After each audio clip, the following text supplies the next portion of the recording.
Hello, everyone, and welcome to Geeky Geezers. I'm your host, Aged Boomer, returning co-host, PaPa Pacelli. Hey everyone, how you doing? What you sipping on? Uh Actually, nothing. I got nothing because we went live and I didn't take the time to go get myself something to drink. Goodness. I know. And now I you know. need to start singing. Netter has just supplied me with a Diet Dr. Pepper so that I have something. So there we go. This is why having a good woman in your life is important. Yep. Yes, it is. I was expecting you to start singing How Dry I Am. Nobody knows. Well, today, yeah. I got to work tomorrow, so. That song was in old Donald Duck cartoons. It was in everything, yeah. What did that mean? Was that like an old drunk song? Like Yeah. The drunk would sing at the bar? Yeah, and what's funny about it is, of course, clearly if you're drunk singing that song, it's an ironic song because you're not dry. You are drunk as there is. Yes. But, Brian Gilmartin. Hey guys, been a long time. Yeah, a couple weeks. Yeah. Yeah. Hope you had a happy holiday this past weekend. Horizon Talker, welcome. Glad to see you again, Brian Gilmartin. Yeah, he's been. Oh, I guess he's been out for a while. Okay. Yeah. Auditor Dread, Big Al. Thank you again for filling in last week. I appreciated it. Thank you. And Zootopia, welcome. Okay. Big Al in January. I convinced him to do a rewatch of The Swarm, and I will be on that night when he's doing I have already seen he's got his January schedule up. It looks pretty good. Looks pretty good. The Swarm. Have you seen it? I don't think so. I can't say anything then. I got to keep my mouth shut. Okay. I mean, all I can say is it can't be as bad as Ouija Shark, right? I've never seen Ouija Shark, so I can't. I'm not recommending it. It's bad. It's Irwin Allen. That man was 70s cinema. Okay. Look, Irwin Allen. There you go. I mean, already it's going to be better than Ouija Shark. Daniel Heron, welcome. Greetings, people. I'm awake this evening. Good evening, gents. Chris P. Welcome, Chris P. Good to see you. And Netter's Network, as always. Thank you for the hi, sweetie. I appreciate it. Hello, love of my life. That's what you get. Impressive. Yeah. But we'll be talking about Black Friday later. I did find an article on it. It was a very ho-hum Black Friday this year for some reason, but we'll get into that later. Gee, I wonder why. Yeah, I'll get into that later. We got a couple reasons we could talk about. Yeah. I'm trying. Did you have some turkey on Thanksgiving, Mr. Pacelli? I absolutely did, and come to realize that you make a whole turkey and all the stuffing and salad and wow, that's a lot of food for two people. It's a lot. We're finishing up at my household too. There's still pie left. I'm like, yeah. Still some of the apple. Yeah, that's the other thing. We had apple pie, pecan pie, pumpkin pie, and I'm like, I am going to be in a coma by the end of next week. I swear. Daniel Heron says the Swarm has an awesome Goldsmith score. Well, that's one thing it is going for it. There we go again. You guys are just selling me on this thing. I'm excited. I'm very excited. Okay. Yeah. Almost done with my Thanksgiving food. Good for you, Joshua V, who has actually seen Home Sweet Home Alone. We'll be talking about that this evening. So I have not. I'm just quoting from, I think, a Variety article review of it. So if you have any comments on that, let me know. Okay, because I'm curious.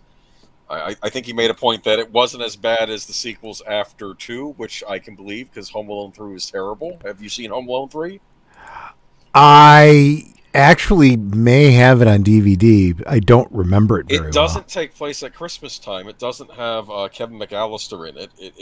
Macaulay Culkin's character. Right.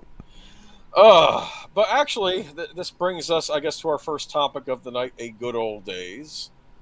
And there was a very big deal movie, and I want to say it was early 90s, probably, 90, 91. It was called Home Alone. Yeah. You remember Home Alone? I certainly do. I have a buddy who was an extra in that film. Actually, I'm not sure if it was Home Alone or Home Alone 2. Did they both take place at Christmas time? They did. There's a scene where Marv there's Joe Pesci and Daniel Stern, Harry and Marv. And one of them is putting money into a what do you call it? A Salvation Army kettle. Mm-hmm. That was Marv, and I remember that. yeah, okay, that was that. The hand that puts that money in was actually my buddy's. He's actually got a really long IMDb. Dale Hawes is his name if you really want to look him up. But yeah, he was, and all of his listings in IMDb are uncredited because he played extras, you know. Right, and right. he was the stand-in for Marv, and he's, you know, just like Daniel Stern, really tall, thin, you know, perfect body type for the role. And yeah, and he just, you know, because all those close-up shots, they don't need the big stars. They just get the, you know, the long shots, the dialogue, the over the shoulders and whatnot, and then all the you know, close-ups and, you know, stuff like that. They get extras for. Right. Well, that makes sense, Yeah. and especially, you know, when we're having to shoot pickup, what do you call it, like pickup scenes? Where, like, Yeah, exactly. Yeah. I remember though. I did like Home Alone 2. I know. Yeah. I'm trying to go in reverse order. I thought Home Alone 2 was a good sequel. Is it as good as the first one? What could be, but I think they did the best they could with trying to recreate a similar scenario. And it's not the exact same scenario. He's stuck in New York City. You know, there's the I think his cousins are having their house reworked on, so they're not there. So you get to have him setting up traps in like a house that's sort of under renovation. So we haven't seen that before, right? So I thought it was a decent sequel. I like it. In fact, I believe Daniel Hare and I will be rewatching that one later this month as part of our Christmas movie. And obviously, you know, I mean, I know all the locations. It was filmed in and around the Chicago area, so. Now that was the first Home Alone, correct? Yeah. Mm-hmm. Yep. Yeah, I was obsessed. I have to say, you know those movies you see as a kid and then you watch over and over and over and over again? Home Alone was one of those for me. Yeah. Yeah. It was a big deal seeing that in the theater. I guess we would classify that as a comedy. In fact, I think it's in a kind of a sort of a tradition of a lot of 80s comedies. You know, I think John Hughes, he wrote the script, didn't he? I believe. Or he was. Yeah, I think so. Yeah. And I think directed by Chris Columbus. Chris Columbus directed it. So,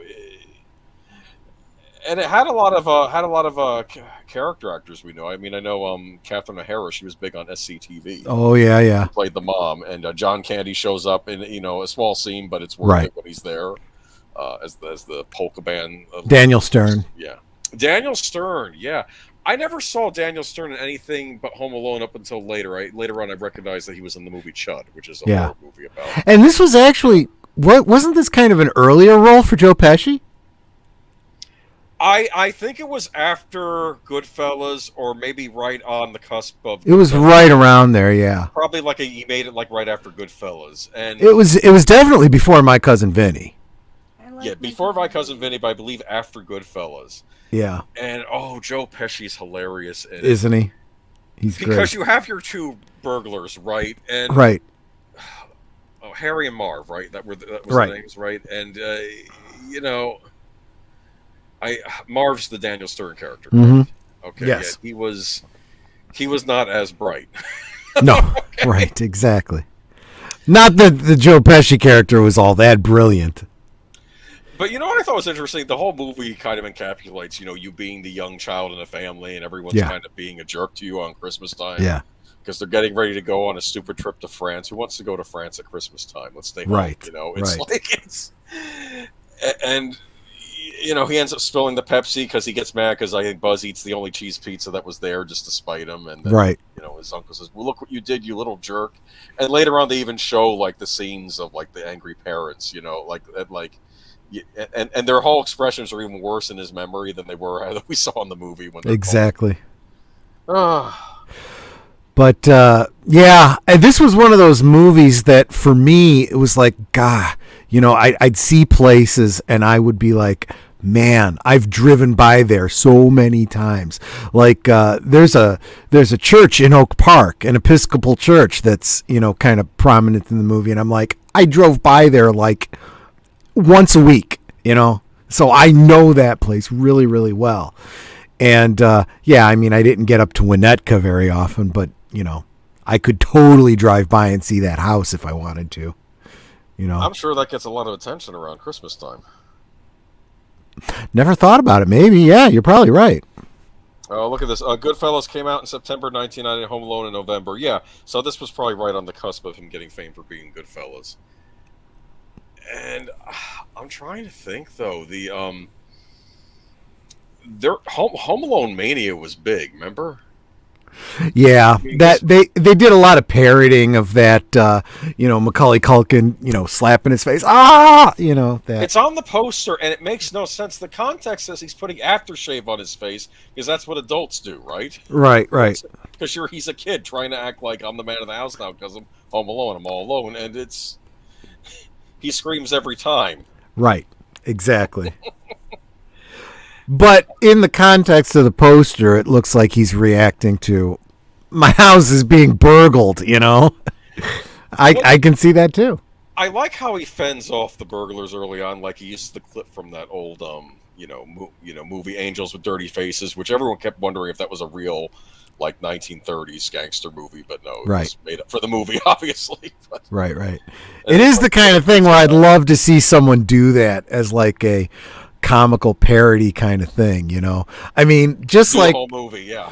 Back in the green room, we were talking about what's his name, the director that I really like, the Grindhouse. Well, that was involved with Grindhouse. Come on, help me out here. Tarantino, thank you. Yes. Tarantino doing a movie and then coming up with these fake movies, and then those fake movies actually become real movies. I mean, I would love to see Angels with Dirty Faces. That would be brilliant. Well, it's funny because Robert Rodriguez, they did the fake trailer for Machete. Yeah. The Danny Trejo movie where he said there were always black exploitation movies. He wanted to make a Mexican exploitation. Wait a minute, Angels with Dirty Faces is a real movie from '38. What? Yeah, with Cagney. Maybe I'm thinking must have had a different title in the Home Alone movie. Yeah, I'm pretty sure that in the movie in Home Alone it was a different movie. Oh, I know why you're confusing it, because it was kind of a parody title, yes. Yeah, the actual title from Home Alone was Angels with Filthy Souls. Angels with Filthy Souls, of course. I'm going to give you to the count of 10 to get your no good, dirty keister out of my office. I remember that. Yeah. Yeah. But it's interesting. Like, there's the whole story with the neighbor. Remember that? And it almost had like a Gremlins vibe going on. Like, there's something sinister. Like the Phoebe Cates had the sinister story about her dad on Christmas. And you're thinking there's going to be something sinister about the neighbor. And, of course, the sinister thing is he hasn't spoken to his son in 20 years or something, right? And hasn't seen his, has a granddaughter he's never actually met, and it's a nice, sweet story. So they kind of turn that around, and of course, it all builds up to the final scenes with the, Harry and Marv going into the house, right? Mm-hmm. Yeah, and everything's set up perfectly. It's like the best way I can describe it. I love this movie called Straw Dogs, which is an early Peckinpah 1970s movie. That's like a serious version of Home Alone. Like, Dustin Hoffman sets up a bunch of traps around his house for, I guess, I would call them Welsh rednecks, right, that are attacking his house. And it's very brutal and very nasty, but this is sort of like a almost comedic version of this. Yeah. But, do you want me to really mess with your head on this? Have you heard the fan theory that Macaulay Culkin's character grows up to be the crazy guy from the Saw franchise? No, I haven't. It's the kind of thing that if you go check out, I mean, they've got videos out about it, and it's one of those things where you listen to it and you're like, yeah, I can kind of see this. This kind of actually works. Here's what I'm going to say, though. Those guys are getting into his house, and they're destroying every house in the block because the one guy has to flood each one. Right. Which the Joe Pesci character is like, that's really sick, that. It's yeah. But... Well, and see, what's funny, too, is, I mean, if you try to, and again, it's a comedy. You don't take it too seriously, but if you try to take it seriously, let's say these guys get caught, right? They're taken in, they're charged with breaking and entering, trespassing, theft, and so forth. But I'll tell you, by what he's doing for no apparent reason, they're also going to be charged with all the damage that they did to those houses. Yeah. The one police officer, when they're getting arrested, is, "Oh, I saw you flooded the now we know every house that you've robbed." That's what he exactly. said. That's the other thing. Helps tie him to the other. Yeah, because if it's just breaking and entering, it's like could all be different people. But yeah, when you have a signature, now we know who it is. And let me tell you something. As a homeowner, I'd rather you take everything in my house than destroy the plumbing and have it freeze in the wintertime. Yeah, that'd be a disaster. I mean, that would be a horror movie. That's like Amityville type crap. Yeah, it's funny because you have movies like there's one movie called Don't Breathe, which is a horror movie but it starts out with these young people breaking into people's houses and robbing them when they're not there, and one of the kids, the hoodlums, urinates on the carpet. It's one thing to steal, but you gotta take a piss on the carpet too, right? Yeah. Well, and I would guess that depending on the story, you'd probably introduce some sort of a psychological element, like this is the reason they're even committing these crimes is some sort of rich poor despair, kind of thing, and stick it to the rich guy or whatever. I don't know. No, this is a very simple movie. The burglars are the bad guys, okay, and the kid is trying to protect his home. And they're still interesting characters, okay? They have a fun dynamic, but they're the bad guys. This is, this is like a Wile E. Coyote Roadrunner thing. It's almost like a live-action cartoon when you get to the final. Sure. The final act of the movie, which is probably my favorite part of the whole movie, and all the traps he sets up, how they all work to a T, and yeah. And they get what's coming to them, and if they would just leave, it wouldn't be an issue, okay? Yeah. I don't know. Okay. No. I love Home Alone. It's a classic in my opinion. I would argue it's a Christmas classic, although others might say it's just a comedy that happens to take place at Christmas. No, it's a Christmas movie. Okay. I don't know. Al's not here. That's what we're naming names. Okay? I'm not naming names. Christmas movie. It's all about the holiday. Remember, he wishes for his family back. That's his Christmas wish, isn't it? Or maybe he says it in the church. I don't know, but he wants his parents back. Remember, he wished they would go away, and now he wants his family back. Yeah, and that's another. That's the other thing. We just obviously last week on my channel we did that rewatch of what's it called? Planes, Trains, and Automobiles. Comical film, but there's definitely a serious underlying story, and feel good kind of thing at the end. Yeah, it gets you in the feels. It's about friends, family. The things that are really important, especially and Planes, Trains, and Automobiles. Thanksgiving story. This is a Christmas story. Yeah. But they made some video games off Home Alone. They kept trying to figure out ways to merchandise this movie, but it wasn't really that type of movie if you think about it, right? Right. Yeah, the games weren't very good. Although one thing I would have said is, and see, unfortunately, when they finally get around to it, it's probably going to be like those reaction figures, the Super 7 or whatever. They're going to start putting out these figures, but I could totally have seen action figures for these characters, and like the house, with play features. I could have totally seen that. Oh yeah, definitely. They did do a video games, which I heard weren't that interesting. That might have been interesting if they'd done it like Spy versus Spy, with you set up traps for the burglars, and then you see if you can get them that way. If they did it like a kind of a strategy type game rather than you just hopping around like Mario or something like that. Yeah. Let me see though. Fun fact: in classical literature, both comedy and tragedy were about human failings and their consequences. They had different outcomes. In a comedy, you get married. In a tragedy, you die. Yep. The comedies would always end in a wedding. That was a typical thing. Did you know that? No, but it makes sense, Like Taming of the Shrew, if you ever see that, there's a wedding at the end of that. But I did have the soundtrack to Home Alone. Great score by John Williams. It's funny to think that Star Wars guy, he did score Home Alone, and it's a great album to listen to around Christmas time. So, okay. Yeah. And Macaulay Culkin, he kind of disappeared for a while, but he actually makes his rounds on YouTube now. Did you know that? No, I didn't. He'll but pop up yeah. on YouTube channels every so often, kind of like a celebrity guest. So it's cool that he's with the people, and not being snobs like certain other actors that I'll be getting to later tonight that are out of touch. Anyway. Yeah. I would imagine. Let me see. Action figure Kevin from Home Alone now with aftershave face palming action. Yeah. Okay. So I guess we got to get to the news, don't we? You didn't ask me what I'm sipping on, by the way. What are you sipping on? I have an Arnold Palmer here. Nice. I don't have Arnold Palmer in a can, though. Okay. Otherwise, I'd say let him out. Yeah, there you go. Okay, I wasn't sure if you're going to remember, but I made it myself, though. Okay, news tonight. Not all bad. It's mixed tonight, and actually, that might be a resolution for the New Year's. Maybe we can find more positive things to talk about.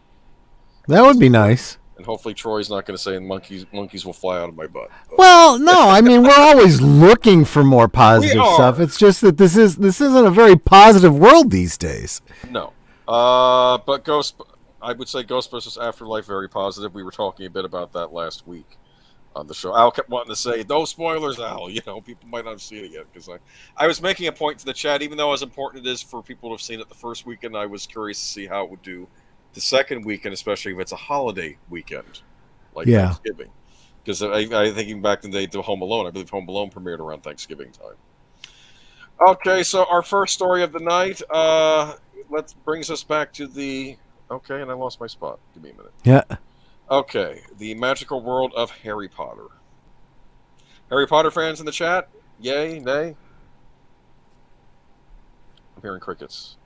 I mean, I know of it. I've fallen asleep in a couple of the movies. Oh, wow. Okay, well. This is from Giant Freaking Robot. Am I familiar with that site? I don't know. Nay on Joshua V. Okay, for me, I listened to the Jaws soundtrack. That's a good soundtrack. All right. So here we go. J.K. Rowling banned from new Harry Potter project with original cast. I personally feel this headline is a bit clickbaity, but let me get into the article itself. Since the latter half of 2019, J.K. Rowling has been attracting the ire of celebrities, activist groups, and ardent fans of her Harry Potter novels because of her controversial opinions on transgender people and what rights they should or should not have. And as she continues to openly air her views and stands by them, Warner Media has quietly made the decision to not add the creator of the Wizarding World to Harry Potter 20th Anniversary Return to Hogwarts, the recently announced 20th Anniversary retrospective that will air on HBO Max. Now, that is a little odd, don't you think? No, I don't think it's odd at all. I think it makes perfect sense where if you've got someone involved in a product and they are controversial, well, then you just keep them away from it and continue to make the money off of the thing. But this is almost synonymous of doing like a retrospective on Star Wars and not having George Lucas. I'll be honest with you, if you want me to give a proper equivalent. No, yeah, and I think that's perfectly fine. But this is there. I don't see any, for example, from the studio standpoint, I don't see any problem with what they're doing. They're doing what's best for the business and for making money and so forth. My problem is with the fans, that if you're going to continue to support this franchise and you care about seeing this retrospective, and you think that your dollars that are going to these movies and the products related to Harry Potter aren't going directly to her, then you're a dumbass. She'll stay away. She's more than happy to just make, royalty rights off of it. Yeah. Yeah, let's go ahead and continue reading. After the initial announcement of the retrospective, Warner Media has revealed via the Hollywood Reporter the full list of who will be participating in the same. It could be she didn't want to participate too. We don't know the story. True. The main focus will obviously be the Golden Trio: Daniel Radcliffe, Rupert Grint, and Emma Watson, along with Chris Columbus, who directed the first two Harry Potter films and produced the third. The retrospective will also include Helena Bonham Carter, Tom Felton, James Phelps, Oliver Phelps, Ronnie Coltrane, Rafe Fiennes, Jason Isaacs, Gary Oldman, Alfred Enoch. Okay, whole list of actors. Yep, almost all the cast and other important members are going to be there. Well, everyone except J.K. Rowling. Now, to be fair, this seems to be a celebration of the movies and not necessarily the books, too. That could be another reason. But it's really hard to make that distinction when you consider that it's a property. Those movies are, characters that she created that come from these books. And reportedly, she has had a lot more creator control over her IP than a lot of other people. Like, that was part of the deal of Warner Brothers getting it. She would have a lot of say in how the movies were made and what happened and whatnot. Like, I know that I think Steven Spielberg originally wanted to adapt Harry Potter and the Sorcerer's Stone, but he was going to do something radically different, and they didn't want that. So I don't know if that was J.K. Rowling putting the kibosh on that or not, but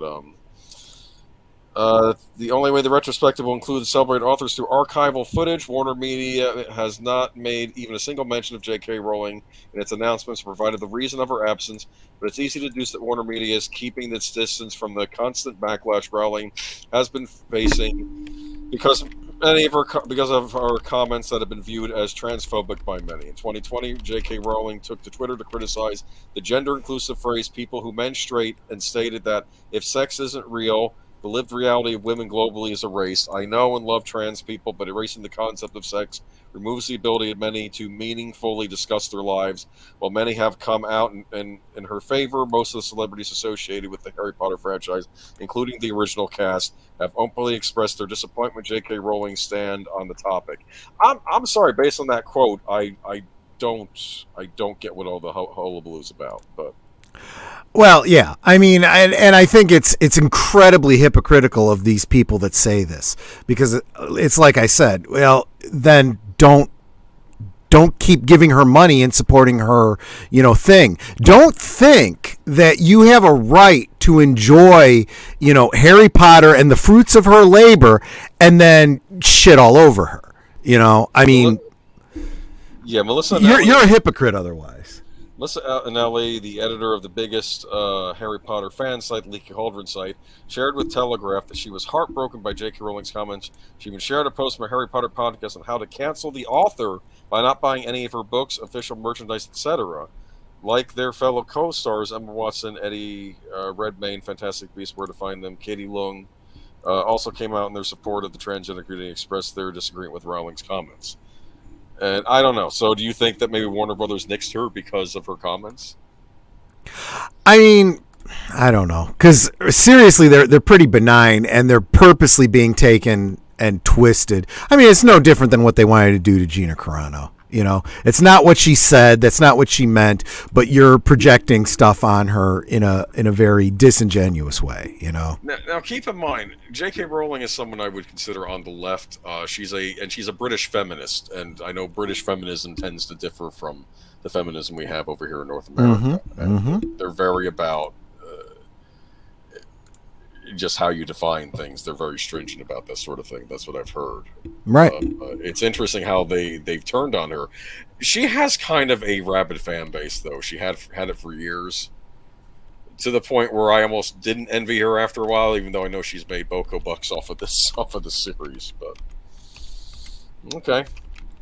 So I don't know. It just strikes me as odd, though, because I know that she was even a defender of a certain actor that got kicked out of the latest Harry Potter franchise, and she was actually on his side during that, which I thought was interesting. Well, it's the thing that, and see, I've listened to the things that she said, and I don't always agree with 100% of what she says, but I do admire her intellectual honesty. She's actually consistent in what she says, and that's kind of a surprise these days. And she does have what's the expression, F you money, right? So. Oh, yeah. She really does not give a crap. All right. So that's interesting. So I don't know. I kind of feel like Harry Potter has kind of dried up at this point.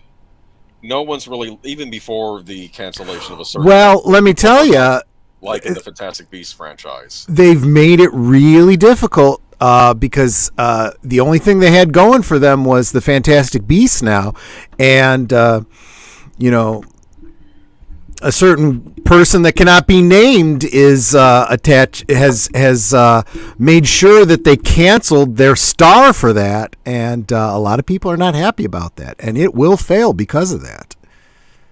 yeah. You know, if you're a fan of Pirate Guy, you are not going and seeing the Fantastic Beast film. That does not help them in any way. No. And I'm going to be curious if this thing ever comes out, what it's going to do at the box office. I like how you put that. If this thing ever comes out, yeah. I've heard nothing about it.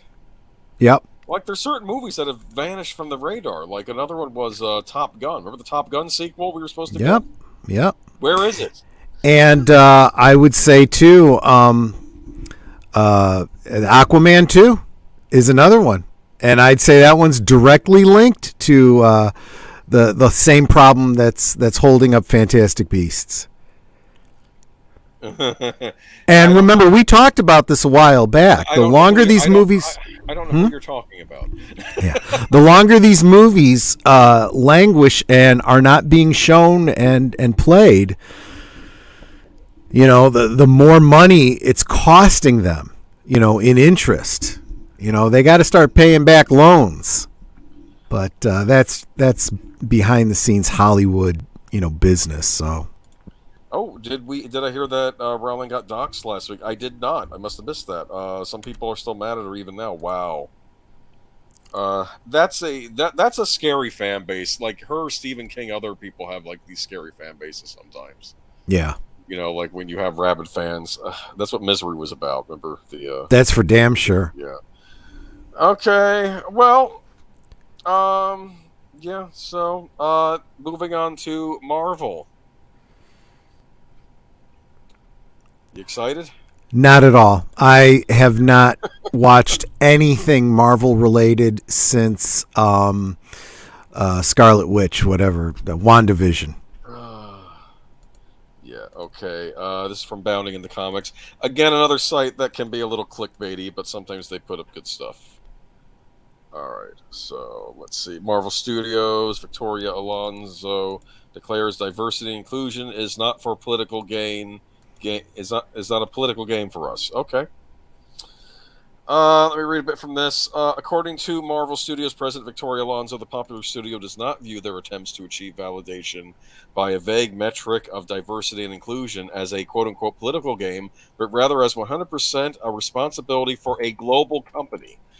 Giving the speech regarding her diversity and inclusion efforts at Marvel Studios during her reception of the night's Visionary Award at the November 13th Outfest Legacy Awards, Alonso declared to attendees, "We have tried to stir it up, and sometimes the critics are not with us. That's okay, she continued. We thank you for being a critic. We thank you for writing about us, and the fans will decide."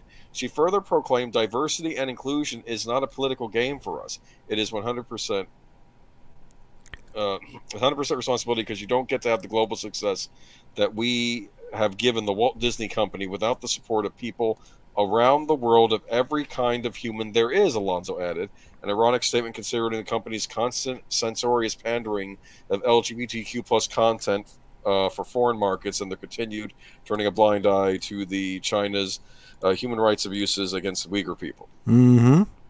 Okay, so... And what I find really ironic there is, you know, saying something about the fans will decide. Well, yeah, you're talking about the same fans that you will throw under the bus and call istophobes if they don't like your films. What critics is she talking about? Like people who review their movies? I don't know. At this point, we don't know if they're talking about professional critics or fans that don't like them. You know, I just don't know. And also suggesting that if you're a critic, if you don't like something, you're not a fan. And it's been my experience that sometimes the most critical are the fans because they want you to do better. They want the best product that they can get. If you listen to the fans, you will have a better product. This is something that some of Hollywood has learned, but most has not. I think it's arrogance right now. I think they're riding high on the success of the MCU over the past few years, and they think they can now do anything and it's going to be automatically accepted. For instance, I don't know how these television series have been received on Disney Plus. I know people I've talked to, even the diehard Disney fans, they liked Black Widow, and for some reason they liked Loki. Some of the people I've talked to, but they're not looking forward to anything else coming from the MCU. They're kind of done. They might want, they're. I don't know. I don't know what they're talking about. And also, you notice how they're referring to Marvel as a global company now, instead of being an American company? Yeah, and that's fine, but we've talked about what that means. Yes, you having a global market is a good thing, and you can sell more product, but, when you try to please all the people, you end up pleasing nobody. Just the way it is. Can I get a Lawrence of Arabia remake with diversity inclusions? It will happen. Don't choke. It may happen. That's actually one of Steven Spielberg's favorite movies. Did you know that? Lawrence of Arabia. Doesn't surprise me. Yeah. Okay. I don't know though. I have to admit, at this point in time, I'm kind of bored with Marvel. I don't even know how much they're even worth reporting on anymore because it's like they're yelling at me for pointing out where they're going wrong, and they're calling me the istaphobe because I just want them to start making decent movies again. I don't know. Is it me? I don't know. Could be. I just don't know. Okay, well, all right. Well, all I can say is that when it comes to Marvel, if there's something you don't like, all you have to remember is those immortal words. It's not made for you. I mean, the comic books are a mess right now. I don't think anyone's been impressed with this Disney Plus series, and I don't know. We had Shang-Chi and the Eternals come out this year, which I guess were quote-unquote big hits, or maybe not. I don't know. I have not heard very many good things about Shang-Chi, so I can't speak to that. All right. Give me 1 sec. I have to get up for 1 sec. I'll be right back. Okay. I don't know about you guys, but no, when it comes to Boomer was saying he thinks it might be arrogance, and I think he's right, but I think the vast majority of people in the industry are just going through saving face at this point. I honestly don't think. I think they see the writing on the wall. They know they're in trouble. So I do think things are going to be changing.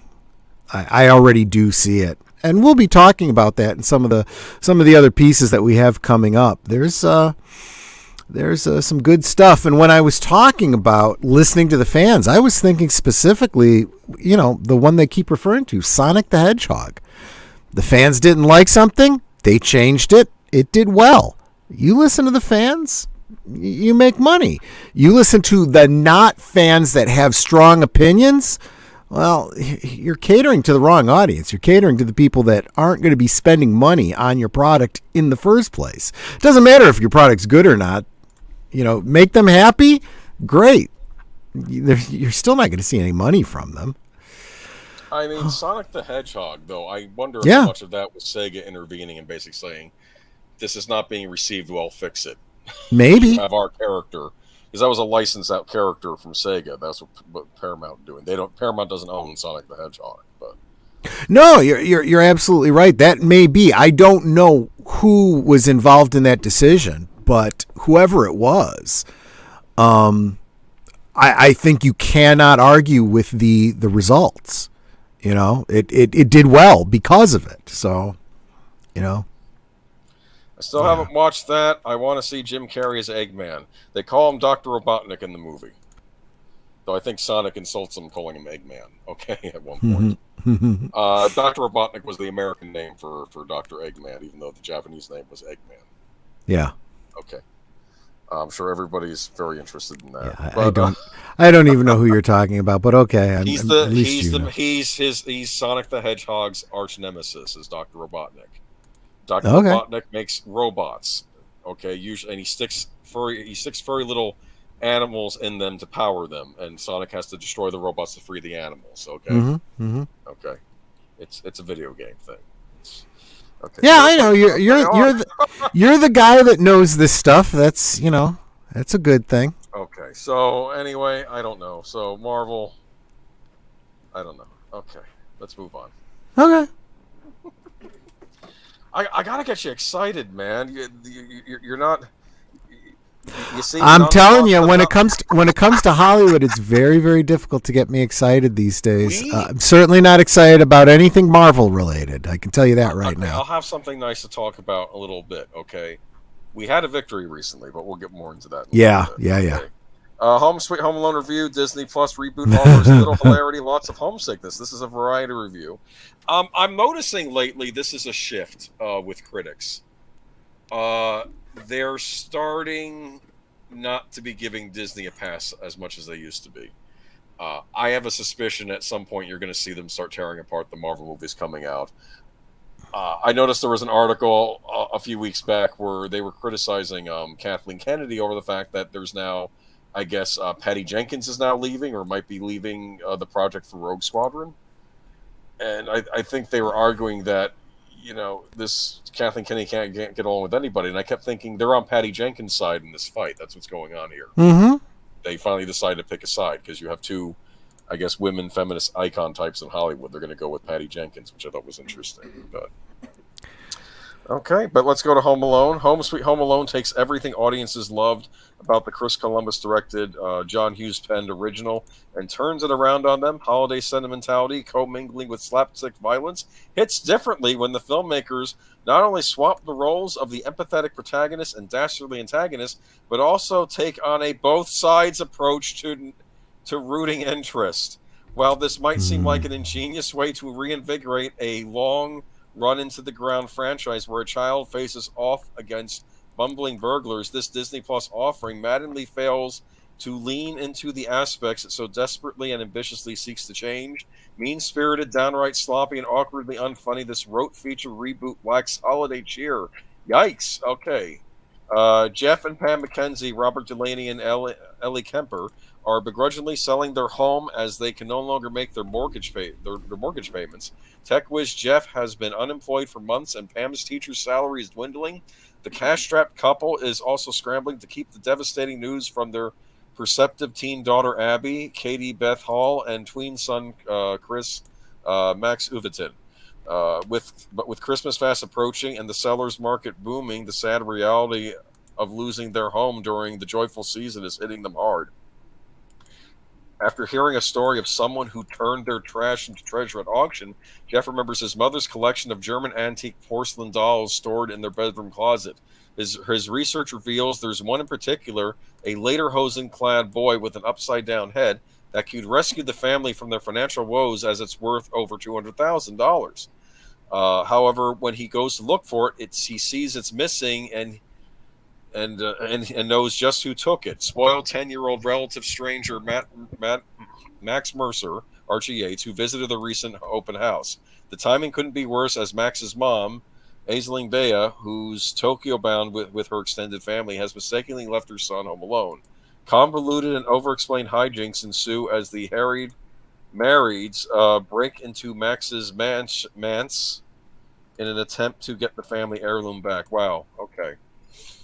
I didn't write the review. Anyway, shifting the primary focus from the kid to the adults is certainly an innovative choice, yet it's done no favors in execution, frequently forgetting to be lively, humorous, and endearing along the way. Director Dan Mazer and screenwriters Mikey Day and Streeter Seidel bend over backwards to needlessly rationalize and continue to remind us of the reason why Jeff and Pam are harassing Max, who, by the way of a misunderstanding, thinks the couple are human traffickers out to kidnap him.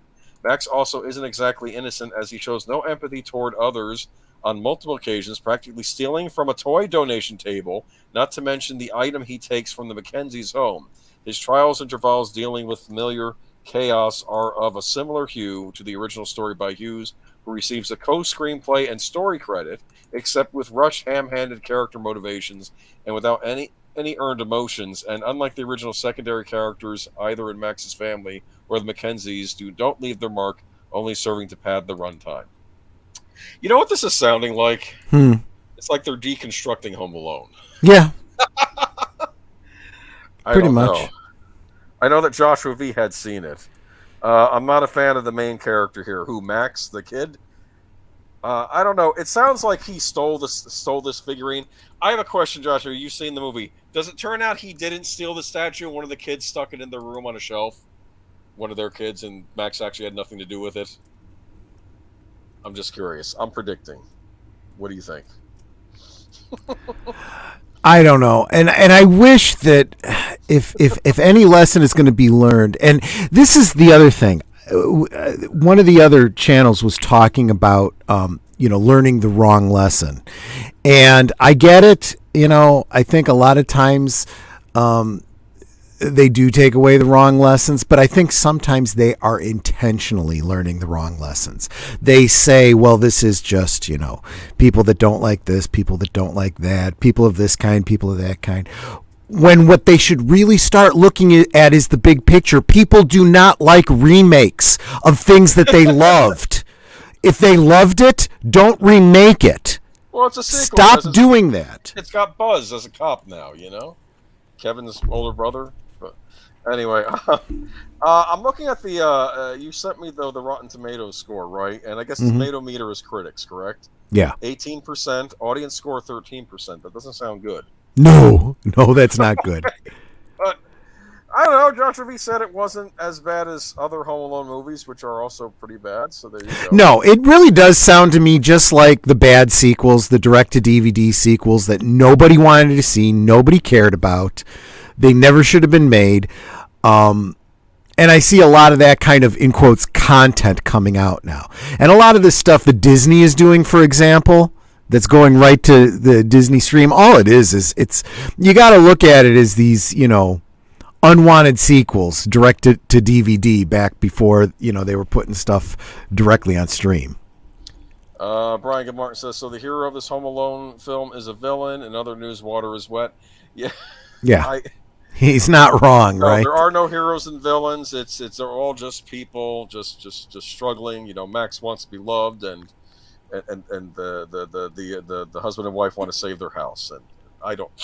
And by the way, I was correct. He didn't. He's not the one who stole the doll. Okay, perfect. Okay, so they're. I guess they're trying to invade his house for the right reasons, but.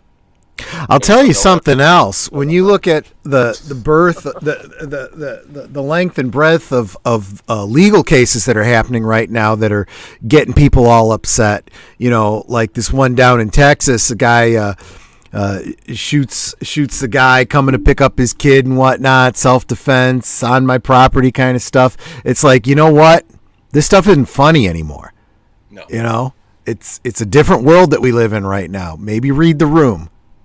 Though, this gives me an interesting idea. If they were to do a Home Alone movie Rashomon style, like either with them being interviewed by police or maybe them in a courtroom, right? Yeah. And you could reenact the perspective from both the burglars and the kid. I don't know. Never mind. That's probably a bad idea. Anyway, Home Sweet Home Alone. You going to watch it? No. Someday? Probably You'll think about it. You'll think about it. Good. Okay. I thought about it and still no. Okay. Well, it's a Disney Plus exclusive.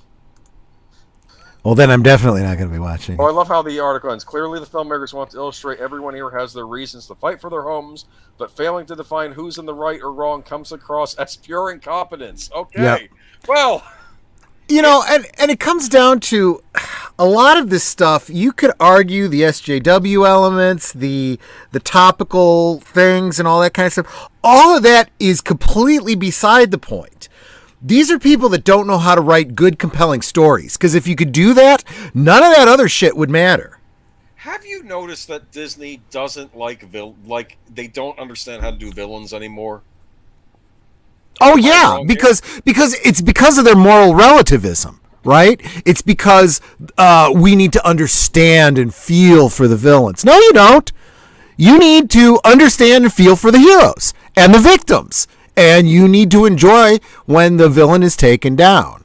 Disney used to know how to do villains. They were like the villain factory. The Disney villains. That was like a whole big thing. That was one of the reasons you went to go see those old Disney cartoons, was for the villains. And now they're invading other things they own and screwing up the villains there. They did it with Star Wars. They're kind of doing it with Marvel. They keep making all these, like Loki's now has his own show. I don't understand. Well, I just explained it to you. It's moral relativism, it's idiocy, and it's bad writing. And it does not capture an audience. And they're reaping what they sow. Okay. But let's talk about something positive. Okay, let's do that. Ghostbusters Afterlife. I can't read from this whole thing because it's a long article from Vanity Fair. I put some highlights in here, though. Ghostbusters Afterlife, the day Bill Murray, Dan Aykroyd, and Ernie Hudson reunited. Yeah. This is an excellent little article you should check out if you're fans of this movie, and you should be fans of this movie, but because I think see it 10 times. I think it saved Ghostbusters. I want to say something. We got Ghostbusters back. You can now hold your head up high as a Ghostbusters fan and say, let me tell you something. I've been saying this all the way up to the release of this, that they've been doing a genius job of marketing this movie. They were making money hand over fist before day one release of this movie because of all the products that they were selling, all the toys that were coming out. HasLab put out the what do you call it, the proton pack as a crowdfunding thing. It's blown past the minimum that it needed. It's on its third stretch goal already. People are buying it like crazy. They've had to re-release the Neutrona wand to go with it because so many people were buying it. And they're being smart about it. They're not going, oh well, we're out of Neutrona wands, you're out of luck. No, we'll make more and we'll sell more and we'll keep making money. And those toys that you like, okay, let's do another batch of those. And they are making money like crazy. So go ahead and read the article, and as you start talking numbers, just remember that however good this movie is doing, they already made their money back in spades with the toys and the merch. Did you see on the thumbnail I posted? They actually have figures now of the of the older Ghostbusters. Dude, not only do they have figures, obviously they're going to have the figures from the Ghostbusters Afterlife. It's no longer. I'm sorry, guys. We try not to do spoilers, but at this point, it's been out for 2 weeks. Yeah. The toys are now hitting, and this is one of the things I want to talk about. They were careful on the marketing not to spoil anything. So there was a McKenna Grace figure. Well, I forget the character name. I've only seen the movie once so far, but the female lead, really. Sorry, spoilers, guys. It's too late now. She is Egon's granddaughter.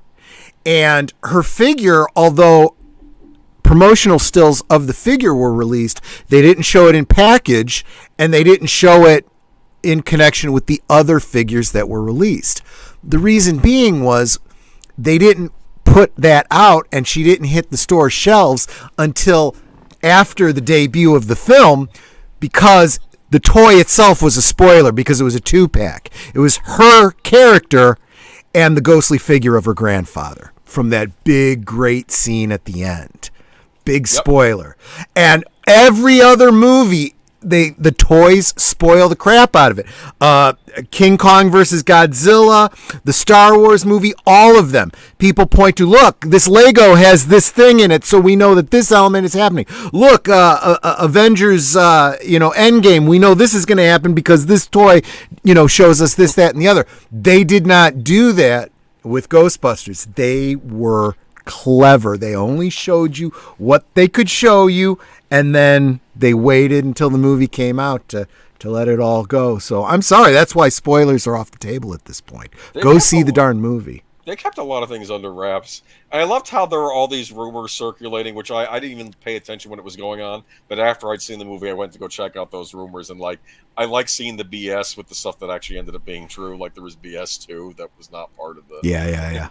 Well, But I mean, so the thing was, yeah, okay. So Egon, he's a ghost, but he's in his Ghostbusters outfit, as the toy, as the modern Egon.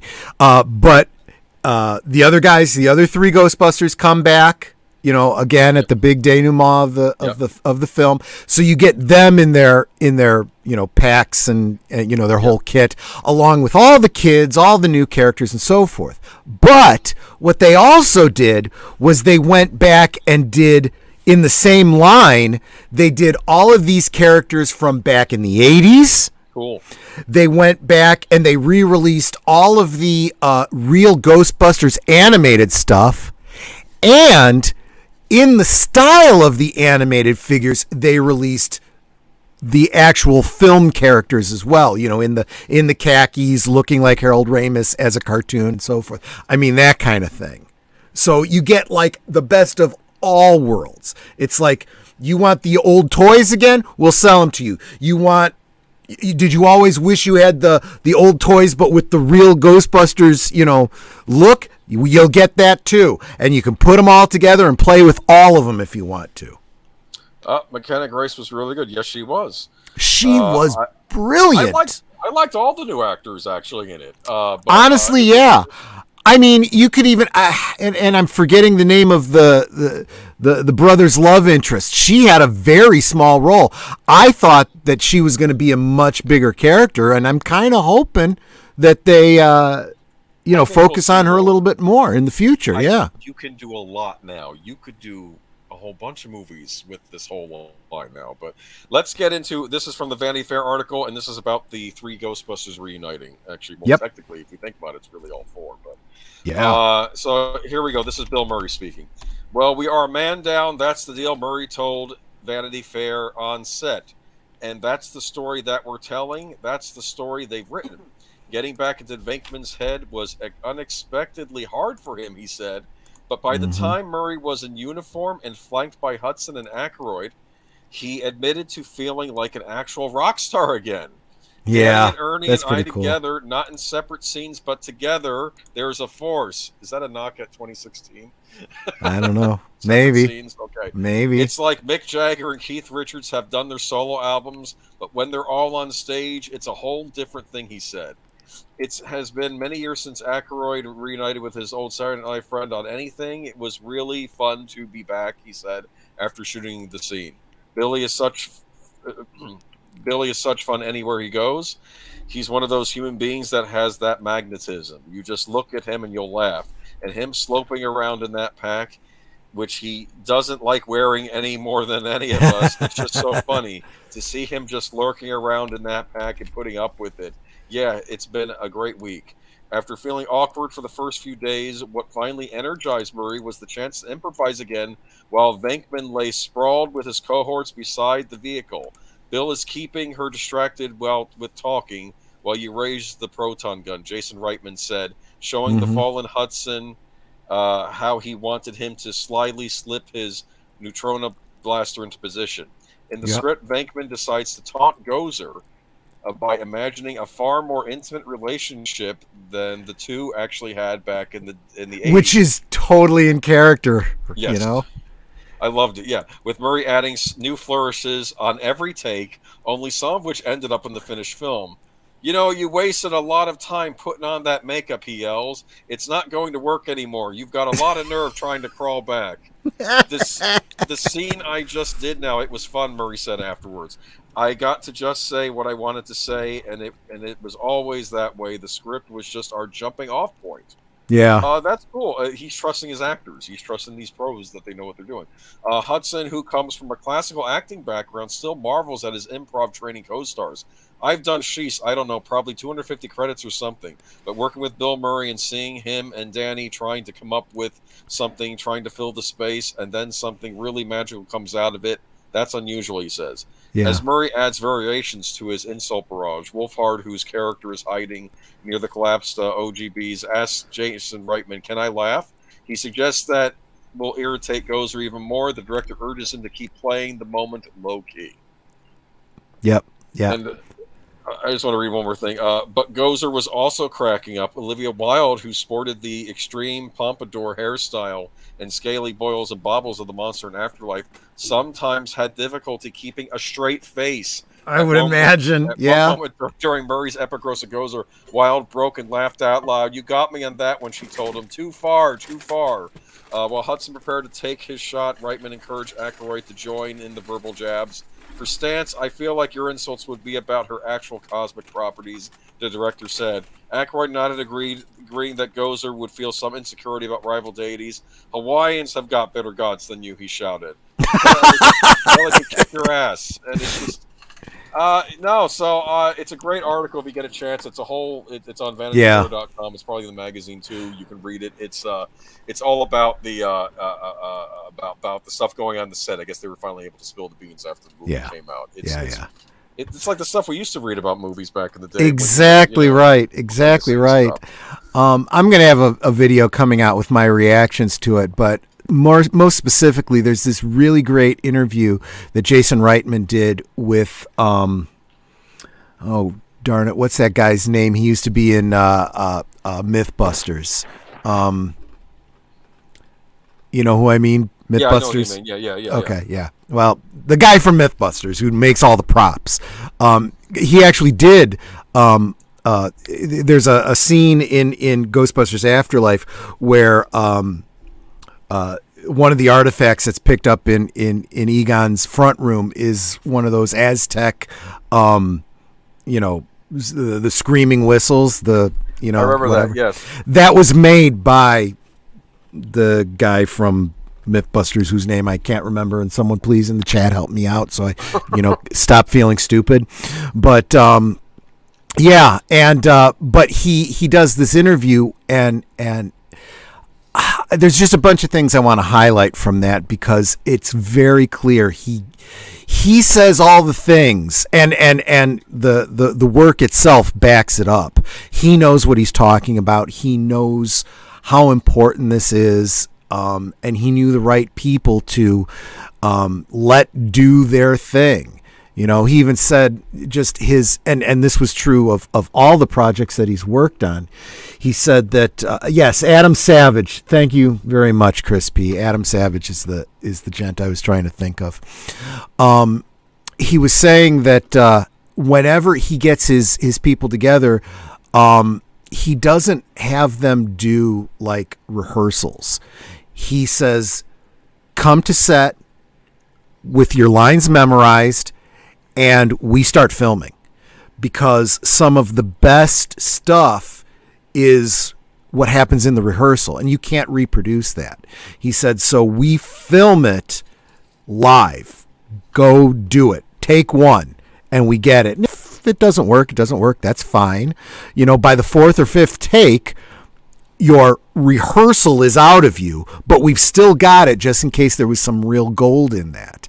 And I'm like, man, that's someone who knows and trusts his people, and knows what he's getting. Because he didn't say this. I'm implying this based on reading between the lines of what he said. It's almost like he said, I knew I had the right people, when I hired them. So I don't need to spoon feed them.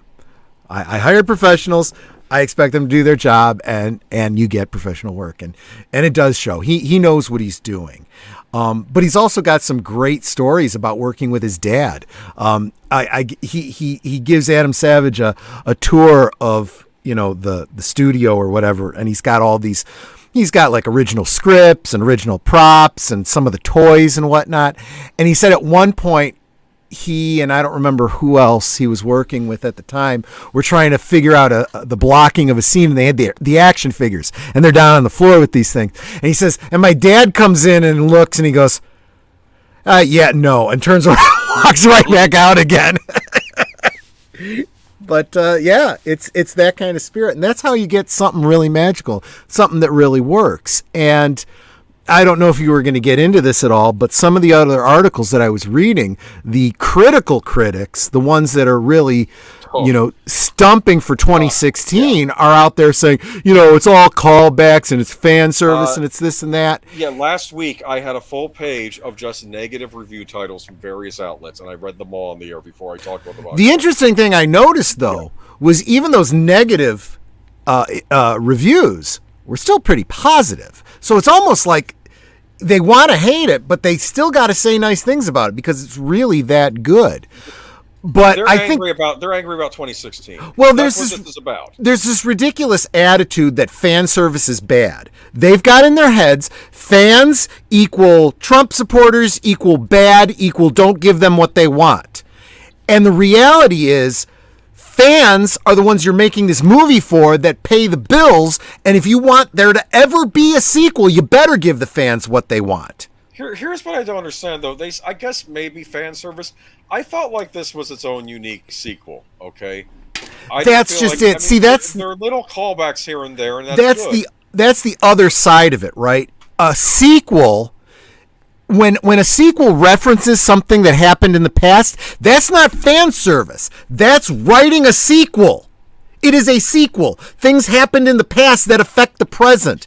I know that we live in a messed up world that wants to erase and rewrite history and ignore the past and make up new realities, but that's not how reality works. I know that's a radical thing to say. That's the kind of stuff that gets J.K. Rowling, canceled, but reality is reality. Deal with it. Actually, what I wanted to say too, you're bringing up the past. There's a callback in Ghostbusters 2 to the first movie, which I thought was brilliant. There's a scene where Lewis is defending them for the trial, right? Because I guess I'm really just a tax lawyer, because I guess he went from being an accountant to doing tax law after that, right? Which makes perfect sense. Which makes sense. And but they hire him as their lawyer, and he's before the ladies and gentlemen of the audience. I know they broke some laws, but I turned into a dog once and they helped me. Yeah. Something like that, Exactly. Is that fan service? No, it's acknowledging that. Then he turned into a dog for like 5 And it is crucial with a sequel, especially like this, when something happens, and they deal with that very well in this movie. When you deal with something that affects New York, this idea that people forget, they kind of address that. Yes. Well, the kids point out you're talking about stuff that happened before we were born, know. And also you're thinking, well, don't people remember all the ghosts and stuff? Yes and no, because there was also denial in the sequel that stuff even happened. Remember, they were on trial and the judge was saying this is all a bunch of crap, and it's like, well, and that's what's funny is I've heard interviews with Jason and Ivan Reitman and Dan Aykroyd and all this kind of stuff talking about the filming of the original Ghostbusters. And remember, the original Ghostbusters, there was nothing before it, okay? Yeah. And they're filming in New York, which there's always stuff being filmed in New York. And they were saying that there were times when they'd have the Ghostbuster mobile or whatever, and you'd see cops like holding traffic back and giving them a salute because they didn't know they were filming a movie. For all they knew, this was an actual, emergency vehicle. And people would walk by the hook and ladder number 8 and think that, this was, legitimate fire business and just ignore it and not, think anything of it because New York, And when you put it that way and you're talking about the filming of a movie, then imagine if this was real. How much you would just ignore this stuff. And you don't think these guys are going to bust ghosts. You think maybe they're going to a fire or, it's an ambulance going to, take someone to the hospital, Yeah, well, because that city's always busting during the day.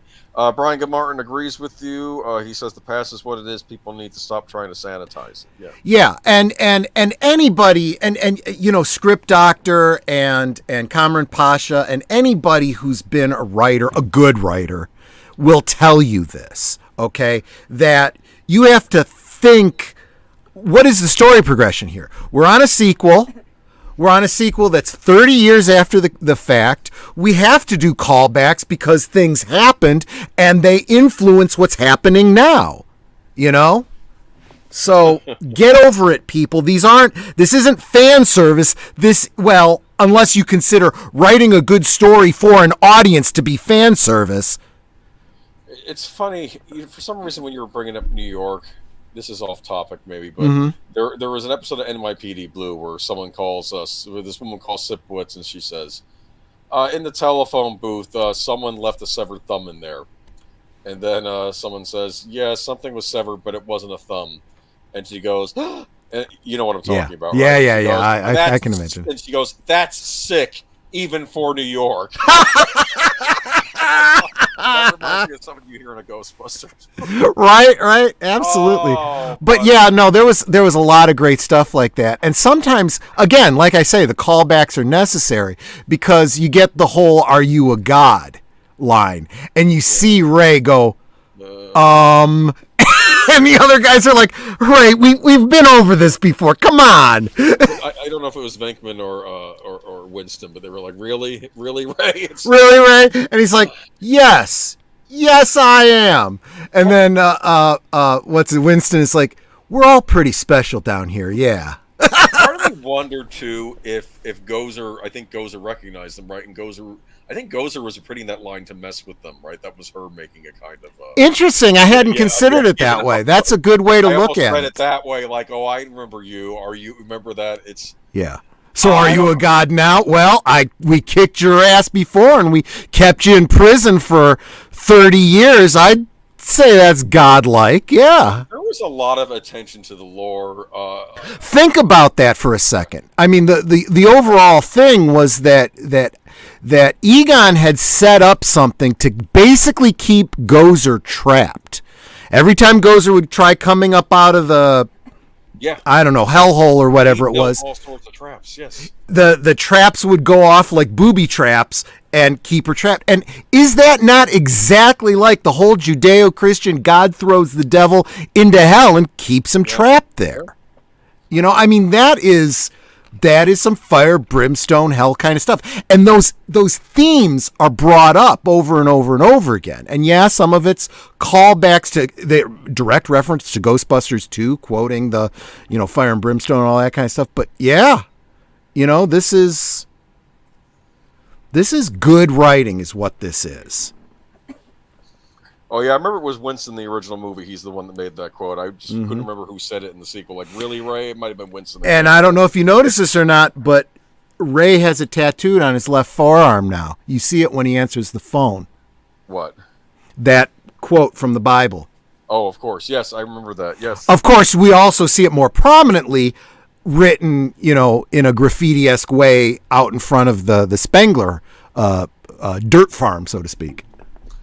Yep. Oh, yeah. We saw it written on the fence and stuff. Oh, Horizon Talker, gotta go. Well, have a good night, Horizon. Thanks for hanging out with us. Take it easy, buddy. Thanks for being here. But, yeah, I don't know if you caught what I had sent you a week or two ago, but it looks like they've already kind of been talking about a sequel. I mean, Jason Reitman has all but said, yeah, we have a sequel planned, because Adam Savage asked him a question. He's like, can't answer that just yet. You'll have to wait for what we got coming.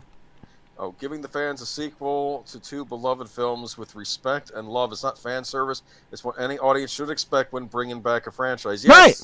Exactly. Otherwise, why bother? Look, they done good.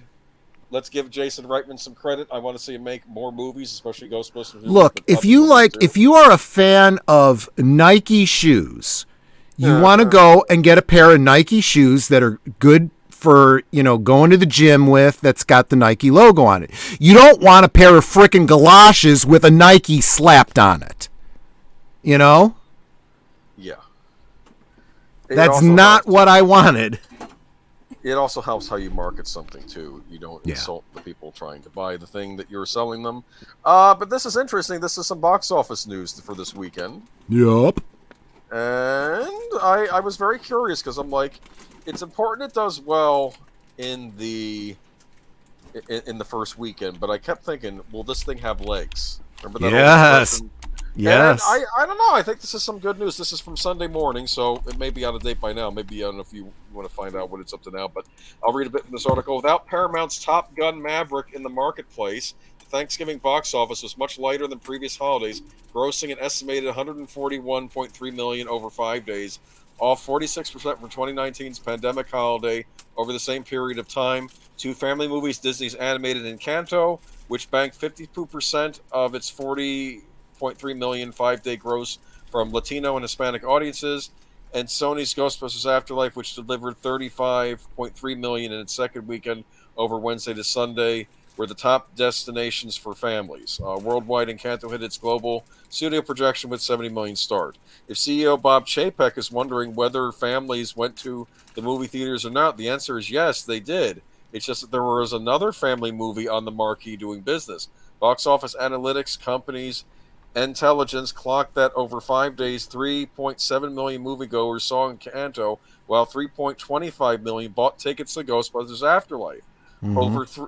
Over 3 days, Encanto did 27 million to Ghostbusters Afterlife, 24.5 million. Rival studio estimates show both movies being even closer than that, so we'll see where they settle tomorrow. Also, 51% of Encanto's business came from families, largely driven by females at 62%. More evidence that families came out over the holiday. So, unfortunately... Well, let me give you the rundown here. So, as of the Sunday numbers are in here. So, what I'm looking at is a domestic of 87.7 million, worldwide 115.7 million. I like it. Smaller budgeted movie. Let me tell you something else. After the initial launch on the 19th, it dropped on the Saturday, dropped on the Sunday by 33%. Monday dropped 64%. Tuesday, it started coming back up again, plus 20%, plus 17%. And then Friday, up 84% again. You don't usually see that in a second week. That tells me there was a lot of word of mouth that had people going, oh, it's good? Okay, I'll go see it. And I think it's important to note, too, that a lot of... that this actually is in some ways a good family film.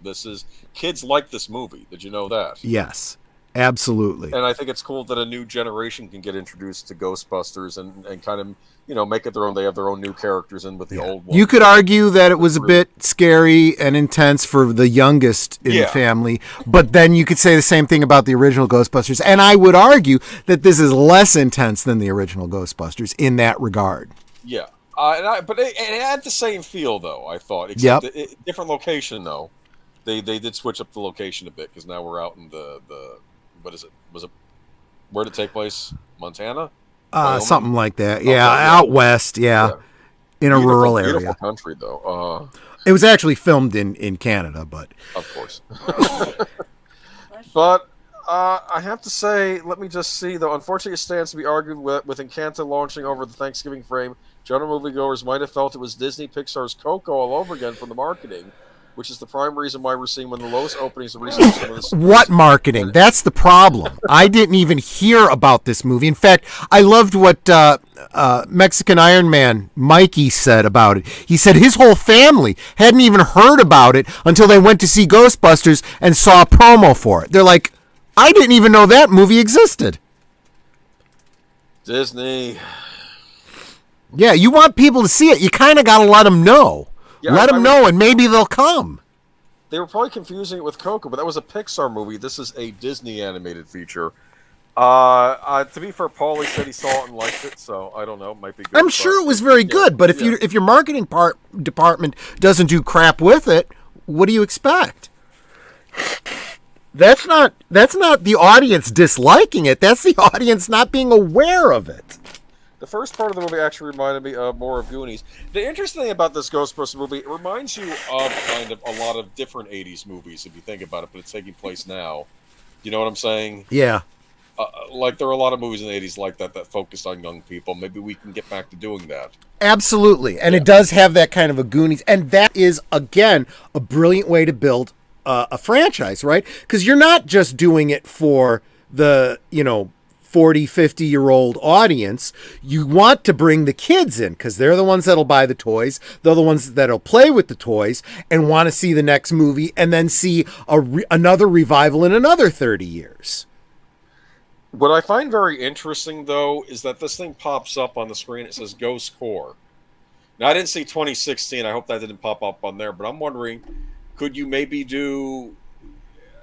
You could probably do a few of these movies, maybe even set them in different parts of the country. I mean, you never know. I don't know what the plan is. Like, I mean, it depends on what route they want to go, because this movie definitely implied you could have like a Chicago office versus a New York office. Well, that was the idea. That was the idea behind the whole expanded universe thing with the real Ghostbusters and the video game and all that kind of stuff. But I know that there's purists out there that get all butthurt, because, the sequel wipes that away. But that's basically what happens. This sequel is basically saying, the video game that you love so much is no longer canon. The real Ghostbusters never really was canon. There is two doesn't make canon. You can still enjoy them for what they absolutely are. Yeah. But what it's saying is alternative universe. It is absolutely saying that there hasn't been a ghost sighting in 30 years. So what happens is you got they kind of talk about this too, because they show how this Gozer thing came up in cycles and how every generation kind of had to deal with this themselves. What Ray made a point about the ghost sightings is that he said that they were lucky if they got a call a week. So I guess stuff was still happening, just not in as big a thing as it was during their heyday. Well, are you going to spend $5,000 to have a minor class 1 apparition taken out of your house that really you don't even notice most of the time? Exactly. I mean, if you have an infestation of cockroaches, yes, you call in Orkin. But not that Orkin is not a contributor to this channel. We make nothing from this. They were just the first ones that came to mind. But if you see one spider, you're probably just going to go, Netter, do you want me to crush it, or are you going to take it outside? I mean... I see. Yeah, it makes sense. You know what I'm saying? And it's the same kind of thing. You hear some bumps in the night and your cabinet's open from time to time. Maybe it's a ghost. Maybe, the house is settling. I don't care enough to spend the money to find out. But, you got a demon jump out of your refrigerator, smashing all your eggs, and then, turn you into the Keymaster. That maybe you call the Ghostbusters. Well, I liked in the new movie, though. Paul Rudd actually doesn't get a lot of credit for this movie. He's a different kind of comic actor than Bill Murray, but he was still good. And there's that scene where they decide how we're going to open the trap up, right?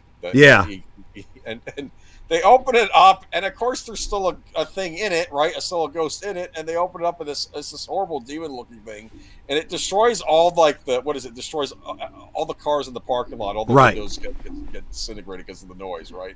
Yep. And he says, "We got to get going." He says, "I'm just a kid yet, but I'm an adult and I'm liable." Exactly. That's exactly. I love that. That is classic. That is classic. And then, of course, when they try capturing the first, I guess their Spud variant ghost, and they destroy like a fourth of the town. I think that was mentioned on Jay Shiro's cast about how you think like if it was like a Star Wars movie, like of course the little Egon's granddaughter would know exactly what she's doing with the proton pack, right?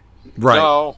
No, and they did it exactly right. Happens, they made her smart. Oh no, she's smart. Yeah. She was very brilliant, but she didn't know things that she had no business being able to know. Exactly. And I also this was another thing that people were already condemning it for before it was released, saying that her brother,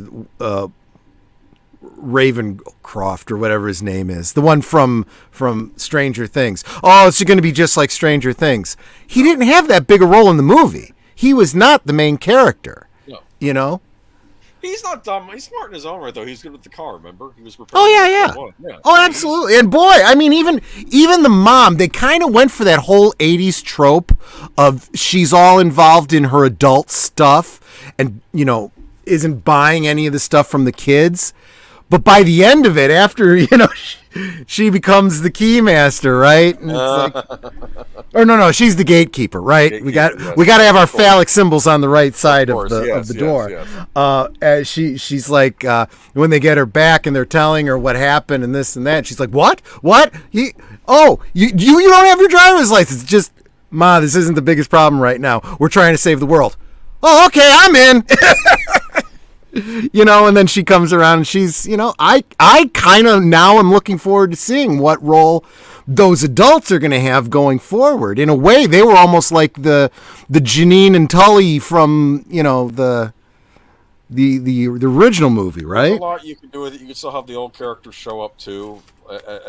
I'm curious to see what Ernie Hudson's character, Winston Sedmore, has planned. He's had an interview where he said what he'd like to see happen. Yeah. Yeah, he said he kind of sees himself as the, Project X type guy behind the Ghostbusters going forward. I like it. And I'm like, yep, I can see that. Ray and no, Bill Murray. Here's how I see it. Okay, so you got Winston. He'd be your finance guy. He's the one that's like, I'll help you do what you got to do from a financial standpoint. You got Ray, who knows the parapsychology and the occult stuff, right? And then you got Peter, who kind of knows a little bit about both, but really he's your public relations guy. Marketing, yeah. He's the marketing guy, right? So I'm looking forward. I hope they do more with this. I think it's doing good box office. I think maybe keep our fingers crossed. We'll be getting a sequel, maybe more. Yeah. And if you are at all interested in cosplay of any kind, I would get over to the HasLab and get your order in. You've only got 14 days left to get yourself a proton pack, because after that, you'll be spending 2 and 3 times as much on the secondary market. You don't want to do that. Okay, but they done good. We often criticize things on this channel, but when you do good Hollywood, we will say you do good, and you done good. This was brilliant, absolutely. And I can't wait to watch it again. I'll definitely be buying it when it comes to Blu-ray. I actually did what you did. I bought Ghostbusters 2. I didn't have Ghostbusters 2. I figured, you know what? This movie was so good, I want to own Ghostbusters 2. Yep. Ghostbusters 2 is pretty good in its own way. It is very good. I have some issues with parts, but all in all, it's still Ghostbusters. And it's still I used to have a problem with the whole Statue of Liberty thing, but then I saw Doctor Who with The Angels Take Manhattan. I'm like, okay, Ghostbusters 2 is far and away better than this. This looks better by comparison, Okay, so now we move on to other things, less happy things. So you were unaware of the Seth Rogen story that broke. I know nothing. I still don't know anything about it. He got into a Twitter dust-up, I think. Seth Rogen flamed for dismissing L.A. car break-in as just the result of living in a big city. I'm just going to read you this article. This is your first hearing about it, right? Yeah. Okay. Seth Rogen, actor, writer, producer, pottery maker, and weed enthusiast, that pretty much says it all. They're being honest here. Okay, came under fire for this week after dismissing the recent rash of burglaries in Los Angeles as the result of living in a big city. Getting broken into 15 times is something you should just get used to and expect, Twitter user Jones Stees replied. Hold on. Sorry, give me a minute. Hold on. Let me open up the article. I think I missed something here. Boomer moment. Apologies. Well, okay. I mean, I can comment on that so far. Sure, that's an easy thing for you to say when you're rich. Maybe your what you have is not as valuable to you, and you can afford to lose a little bit. But some of us can't afford to be broken into and stolen from. Oh, no, never mind. This wasn't... I copied it right. It's just a weird article. Okay.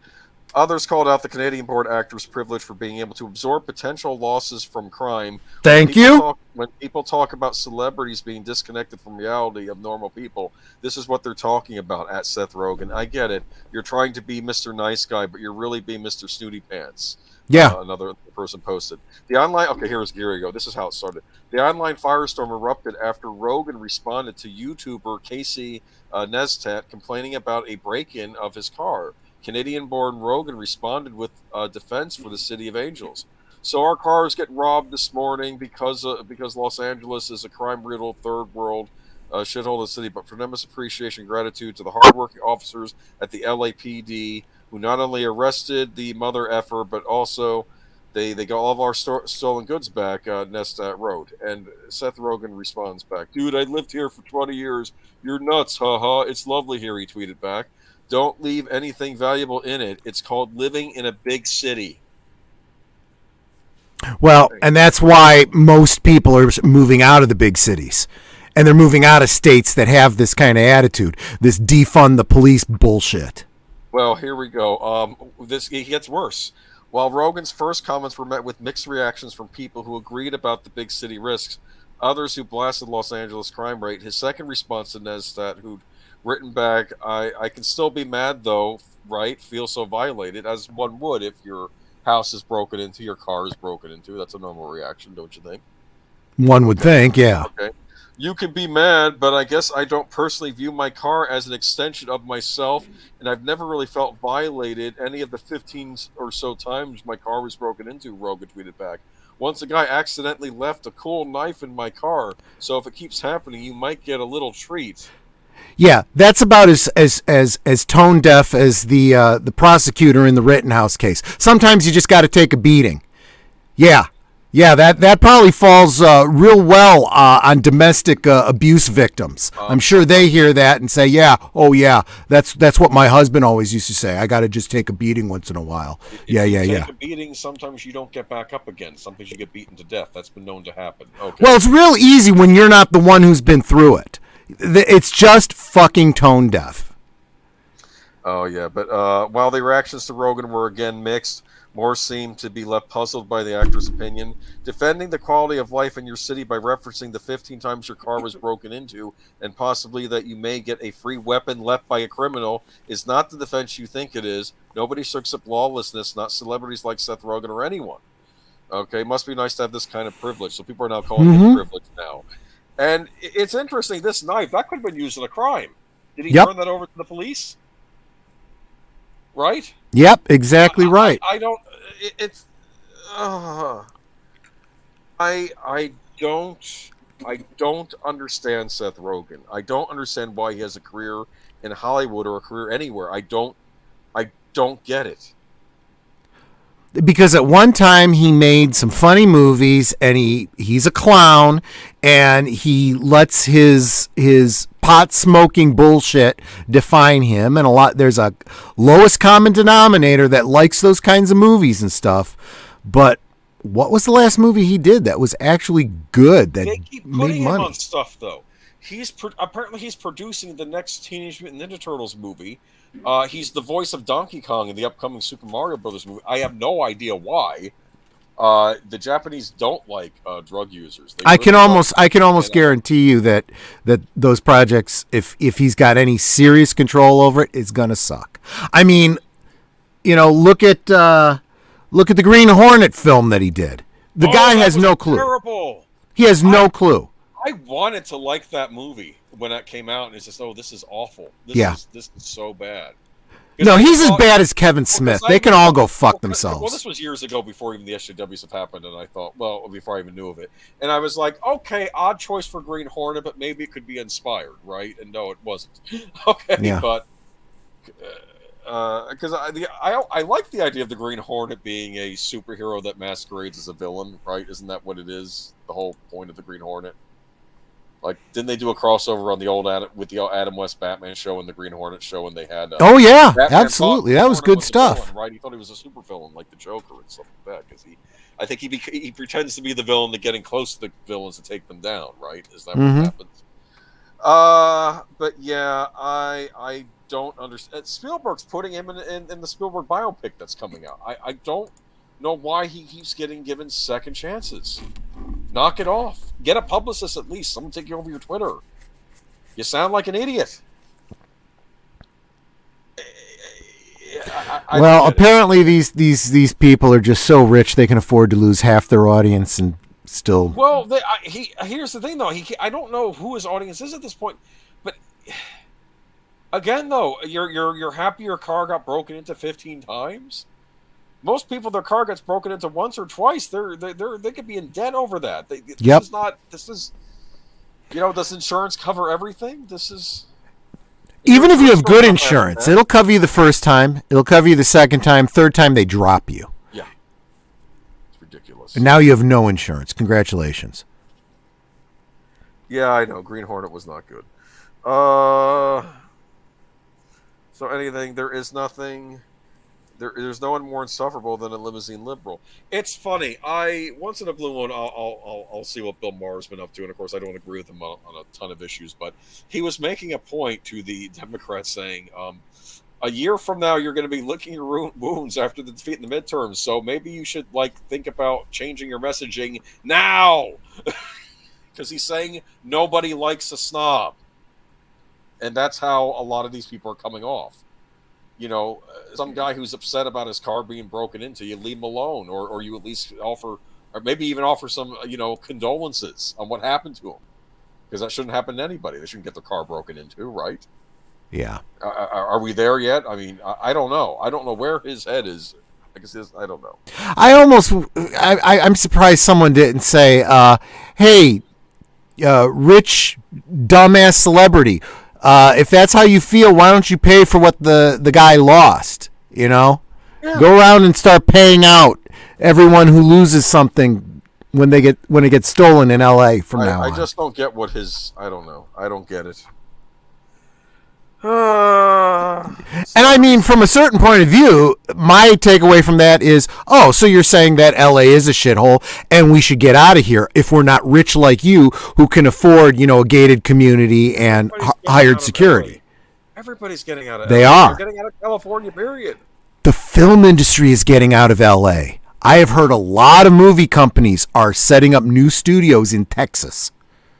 I've heard Texas. I know Georgia has Georgia too. Yeah. All right. Final article of the night. Black Friday is back, but it's not what it used to be. I have to admit, I'm kind of a sucker for Black Friday. Okay, because with the introduction of this thing called the internet, you can actually shop online for things. Yeah. Rather than having to go out to the maddening crowds. You may see on the thumbnail. Oh, by the way, now do you understand the Seth Rogen pic? He's laughing, and there's a car smashed into next to him. That was the whole Seth Rogen pic.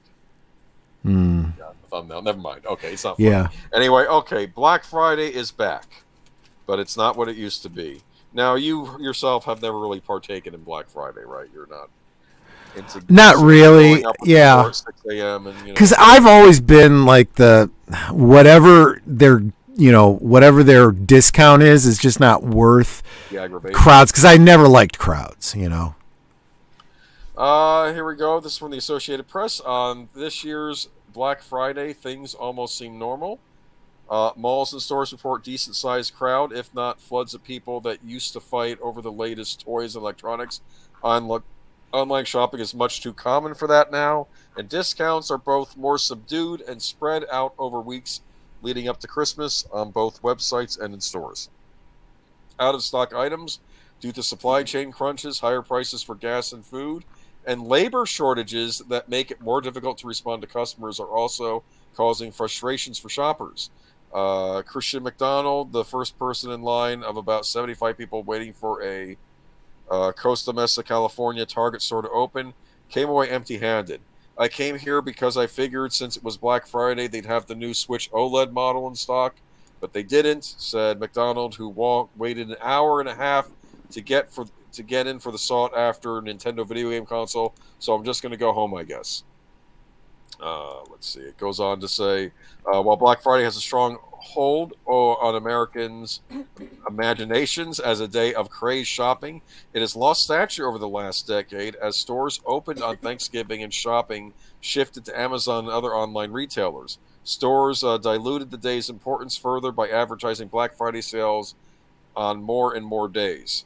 It goes on to say big box retailers like Walmart, however, aren't blasting doorbuster deals in their ads, said DealNews.com analyst Julie Raymond. And clothing chains like Victoria's Secret and Gap are having harder time managing supply issues. Victoria's Secret said recently that 45% of its holiday merchandise is still stuck in transit. Supply chain holdups are a major concern this year, and both stores and shoppers are trying to find workarounds. Some of the biggest U.S. retailers are rerouting goods to less congested ports, even chartering their own vessels. Across the country, there are roughly 3 dozen. What do you think of that? Well, we were talking about the supply lines a couple weeks ago. Okay, yeah. I also going to say across the country, there are roughly 3 dozen people in line at the Denver area Best Buy when doors open at 5 a.m. and shopper Edmund Knath, which he found underwhelming. It is amazing how small the crowd is here this morning, said Knath, who was looking for deals on Apple AirPod headphones and a hard drive.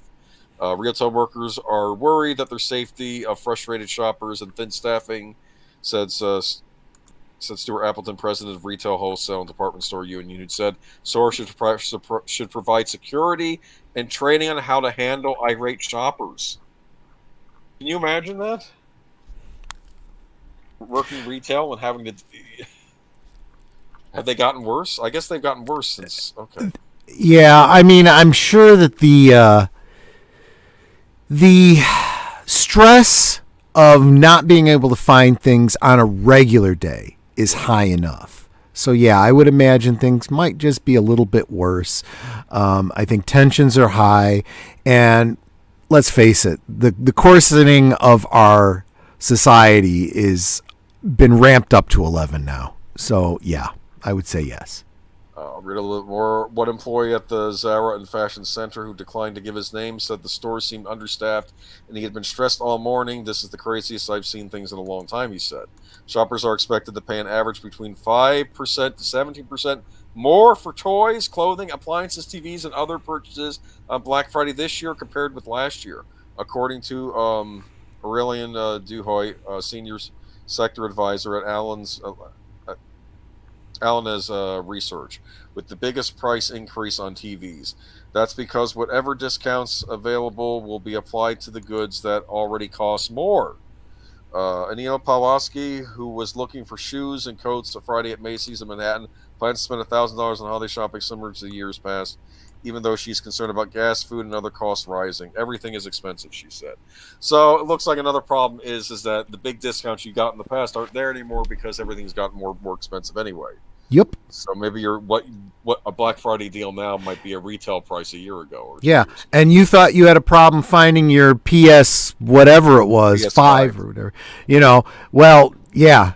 Now they can't even get them into the stores in the first place. So, it's even a bigger problem. Yeah, I don't know. I remember a couple years back they had some nice deals on TVs. Like you could get a decent sized HD TV. Remember when those first came out and they were horribly expensive? Then you get them for like under $300, maybe even under $200 in some cases. Yeah. You get a nice TV. And of course they have a couple models now that were on sale for around that, but I don't know. Well, this is what happens when you hell, I mean, you remember someone said that elections have consequences? Well, here's the consequences. Just remember that the next time you go to the ballot booth. I am nonplussed this holiday season for material goods, I guess. It's like nothing's really standing out to me. Maybe that's a good thing or a bad thing, considering. But look, when you go through a Thanksgiving and you're like, wow, we're lucky we got our turkey. There's something going on there. Yeah, you got bigger problems. So those of you in the chat, any Quake fans in the chat? Because they had some digital sales going on this year. You can get the Quake remastered for Xbox for $3.99, and you get it on Switch for $5.99 for your Nintendo Switch. So there you go. Okay, that's my Black Friday deal. Okay, there you go. Tomorrow's Cyber Monday, huh? Again, I really don't understand the need for that. I mean, you could be doing your cyber deals on Saturday. The whole next week. Small Business Saturday. I mean, if they want to break it down that way, that's fine. But at this point, you could do your deals all the way through Christmas. I mean, everybody's shopping online these days. You know? As someone who worked in retail, the best way to deal with irate customers is to throw them out of the store. They just make things more miserable and unsafe for everyone else. I have to admit, you do have to think about with the other customers, too, when dealing with people like that. Yeah. Exactly. Okay. You know, that's the key that I think a lot of people forget. The customer's always right, but they're all customers. So, you know, you kind of have to say, you know what? You're right until you're not right anymore, and now you're starting to affect the shopping experience of everyone else here. You are now the problem. Please leave.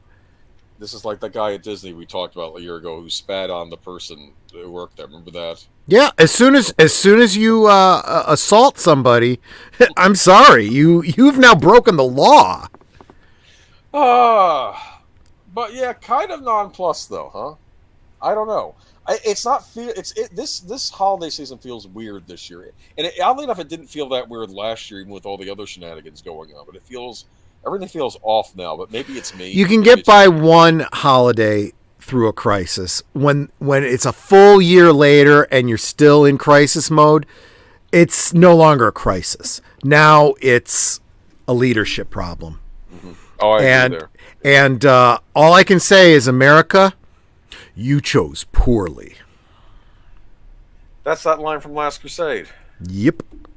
I like Indiana Jones and Last Crusade.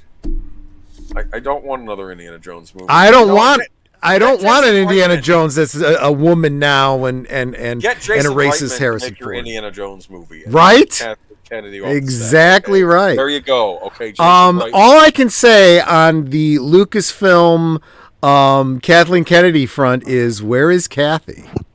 This is very bizarre, and here's the problem why I haven't even didn't do a story on this. There is no story to tell. That's the problem. There is no information out there. The big thing was this. There was this reposting from this weird website that she's gotten her contract renewed for 3 years. There's been no official word from Disney. This is my take on it, and I could be completely wrong. My take on it is maybe she got renewed for another year or another 2 years, and her husband or whoever knew her posted the rumor about 3 years as a man of strong arming Chapek for. Honestly, the silence is deafening. Weird. With these articles, you've got to pay attention to what they're not saying. You see a whole lot of articles talking about representatives for Lucasfilm, the head of Lucasfilm. They never mention her by name. What the hell is that all about? I noticed that the media is cooling on her. Oh, yeah. They didn't like the Patty Jenkins thing. That hit a sour note. And they're saying she has a long history of having trouble with direction. Well, there's a lot. She's pissed off. You know, for all the talk about she's the most powerful woman in Hollywood. Yeah, well, there's a lot of powerful people in Hollywood that have gotten sick of her shit. People that are more powerful than she is. She is... she had a lot of credit and acumen, and she is going through that capital very, very quickly. So people are turning on her. So I'm telling you though, I'm saying though, in the future, I do want to be. What does Maxwell Entertainment say all the time?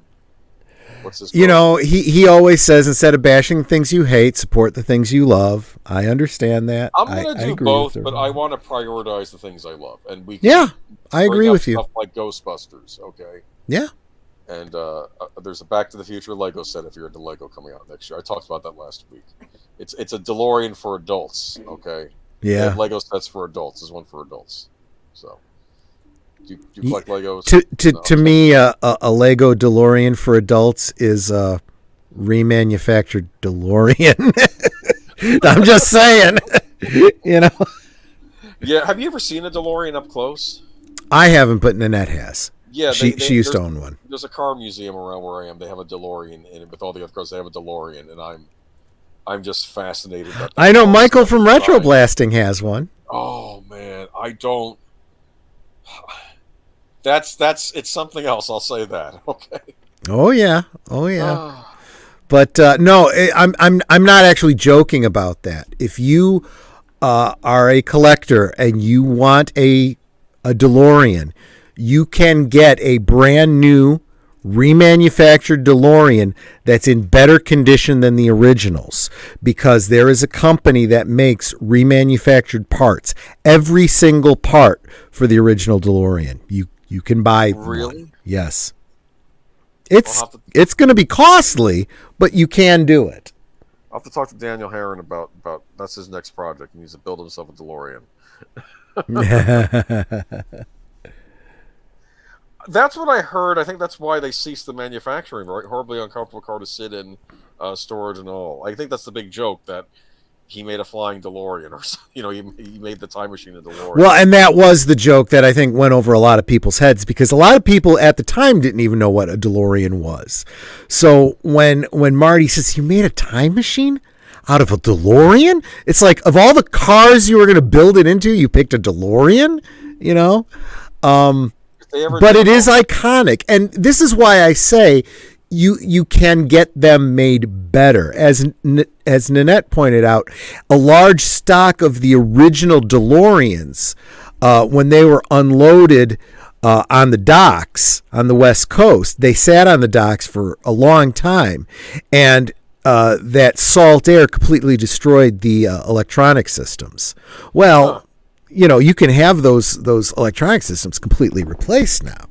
If you have an original DeLorean, if you're having a new one made, of course everything's going to be brand new. And you can have a whole bunch of features put into it that didn't exist back in the 80s. You can have it put in with positraction if you want, or, different style engine, or any number of things. Or, of course you're going to put a flux capacitor into it. That goes without saying. Of course. Could you imagine if Doc Brown had made his time machine out of a Ford Pinto? An Edsel. It would have blown up before they... Did you ever see that? Was it Peggy Sue Got Married? Was that the one? With Kathleen Turner goes back in time? Yeah, I remember that, yeah. And she starts laughing because somebody buys an Edsel. Oh, no. She's, "You bought an Edsel?" Horribly uncomfortable. Oh, yeah, I already did that. But, yeah, that'd be a good rewatch for you to do sometime, Peggy Sue Got Married, huh? Right? That has Nick Cage in it, doesn't it? I think you're right. He's good in anything. But, yeah, the DeLorean was parked. Let me see, what was it? Parked by other cars in a lot. Does not work well for the owner. The way the doors open would scratch and damage the other vehicle. Yeah. It's supposed to be like you're like in the car of the future, though, right? It was that retrofuturism kind of thing, yeah. It's how they imagined, the future. I like that, actually. I don't know.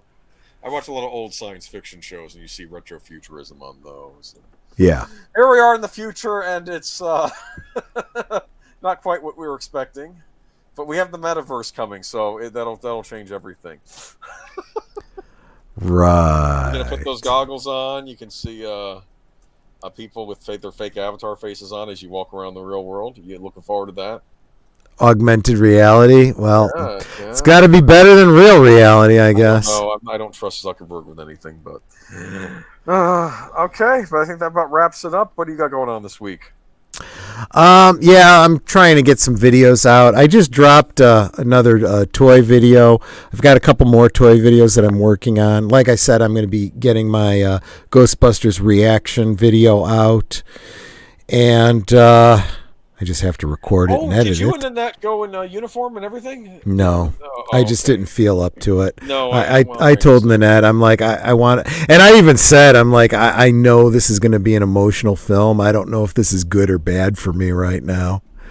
I know. And I still don't know. Yeah, we're really sorry about your loss. Like I said, I appreciate that. But yeah. So I will be getting that out again Friday. I'll be doing my regular drunk stream, and I'll be. You said you'd be there, right? I'll be there Friday. Yeah. And we'll have some drinks with Maria from Tea and Telly. I'm looking forward to that. And try to get you guys all to subscribe to her so she can beat me in this competition to get to 400 subscribers. I don't mind. You guys are getting up there. It's worth it. Yeah. But yeah.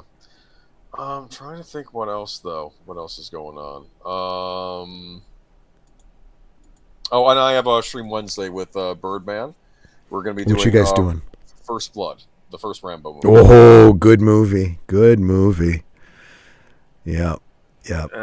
And on Tuesday we're going to be doing Culture Fortress with Mr. Matchstick, correct? That's right. That's right. Okay, I so will that'll be at talking 8:30. about the old one season show that I loved so much, Voyagers. Yeah, it'll be cool. We talked about that a couple of weeks ago. Yeah, actually, let me know if you. I think I might still have that slide if you want it. I don't know if you want to use it again or not, but I could send it to you if you want. No, maybe. Sure. Or maybe you want to do your own. I don't know. I just figured. Okay. All right. Okay. Well, y'all have a good night. We will see you next week, and tune in to us on other streams this week. And take it easy. See Ghostbusters Afterlife twice. Definitely. 3 times, 4 times. Support the good stuff. Buy the video game, which doesn't exist yet, but I know Sony has to be thinking. Yep. We got to make a game based off that movie. No doubt. All right, y'all have a good week. Take care, everyone. Bye-bye. Bye-bye.